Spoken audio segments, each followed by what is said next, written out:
What tells a newborn to draw its first breath? What tells your heart to beat? What is it that makes us human to feel happiness, sadness, confusion? The brain.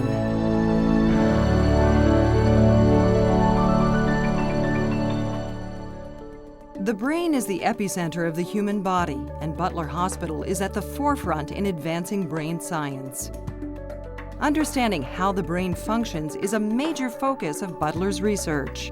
Having this knowledge enables researchers to collaborate with clinicians in the neurosciences, psychiatrists, neurosurgeons, and neurologists in achieving a single goal: improving brain health. I think Butler has a great, rich history of being in the forefront of both clinical care and research for mental illness. Alzheimer's disease really affects the brain and causes memory loss and behavior change. And Butler provides just a fabulous and collegial environment affiliated with Brown for conducting this kind of research. Butler is really in the forefront of testing new treatments for Alzheimer's disease. We're very excited right now that we've completed some of the first studies with the amyloid vaccine and with promising results. As NBC 10's health reporter Barbara Morse Silva shows, these results are changing lives. So how you been? Oh, thank you. Yeah. Joan Barnowski is hoping to hold on to as many memories as she can for as long as she can. That's why for the last 2.5 years, Joan has been coming to see Dr. Stephen Salloway at Butler Hospital's Memory Disorders Clinic. Joan has early Alzheimer's disease. It's most important for people to know that there are a lot, with Alzheimer's disease, there are a lot of options in terms of medicine that may slow down the disease process. Many of those options are experimental, Joan taking part in a study looking at an intravenous medication. So your day-to-day functioning is the same, better, or worse than it was when you first? Better. Better, perhaps, because since that phase 2 study ended last year, she's been on the real thing, for sure. The IV Alzheimer's medication is one of about 7 different treatments being studied here. All Joan knows is how it's making a difference in her day-to-day life. It's a miracle. You know, Alzheimer's affects almost every family. So this is a crisis not for a small group of individuals, but it's really for our whole community. And it's going to take a community response to really find a cure. Research at Butler has also opened up a set of new and innovative treatments for people who have not responded to more conventional forms of therapy for depression. One of these new treatments is called deep brain stimulation, or DBS.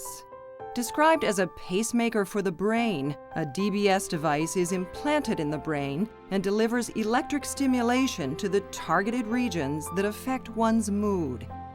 Dr. Steve Rasmussen leads this cutting-edge research. DBS was originally developed for motor disorders like Parkinson's disease or essential tremor. But over the course of the last 5 to 10 years, Butler has been at the forefront of developing this new technology for the major psychiatric conditions, and in particular, obsessive compulsive disorder and major depression. And let me know if you feel anything different, Karen, okay? How you doing, Karen? Okay. You don't say anything different at all? No, not really. I feel okay. I feel pretty good. Better than you did before? Or the same? A little better. What are you feeling? Happy. Happy? Yeah, I feel good. I just feel really good now. What? I like to smile. You want to smile? Yeah. You I haven't notice? smiled for a long time.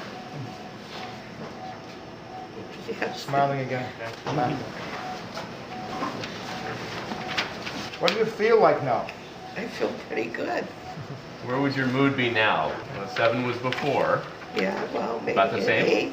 Okay. I feel pretty good. Kind of laughing, huh? What are you thinking of right now? What are you laughing for? Yeah, because I feel so good right now. How you feel now, Karen? I don't feel like before. Where's your mood at right now? I would say it's back to 5.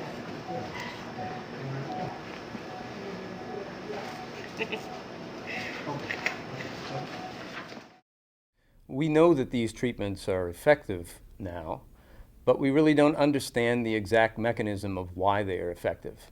This is one of the things that we're involved in with the basic neuroscientists at Brown, is trying to understand the mechanism of exactly what is happening at the circuit level with the introduction of these electrical currents. Under the direction of Dr. Linda Carpenter, Butler is now one of the first hospitals in the country to offer another new treatment device for depression: transcranial magnetic stimulation, or TMS. This new FDA-approved treatment is not a medication, but it is non-invasive, and local experts are calling it groundbreaking. It's an electronic device that's approved for folks who aren't responding to antidepressant medication, and it's available locally at Butler Hospital. Cheryl has been battling depression off and on for more than 35 years. In the last 10 years, it became quite severe, to the point where there were days when she couldn't get out of bed. Cheryl was a good candidate for TMS because she had not experienced full relief of her depressive symptoms with standard antidepressant treatments. This new treatment uses an electronic device that beams magnetic pulses through the skull to trigger small electrical charges. The beauty of TMS is you're actually you can focus your stimulation. You can target the area that you want, that we think is involved in depression, and stay away from the rest of the areas that we think are related to other functions. The results, she says, have been nothing short of amazing. It was so significant that my husband couldn't believe it. And my neighbors, who hadn't seen me in years, I started talking to them and going out and spending time with them, visiting with them. So it was really dramatic. The researchers at Butler Hospital are changing the way in which the world looks at diseases of the brain, how we treat them, and how we view those affected by them.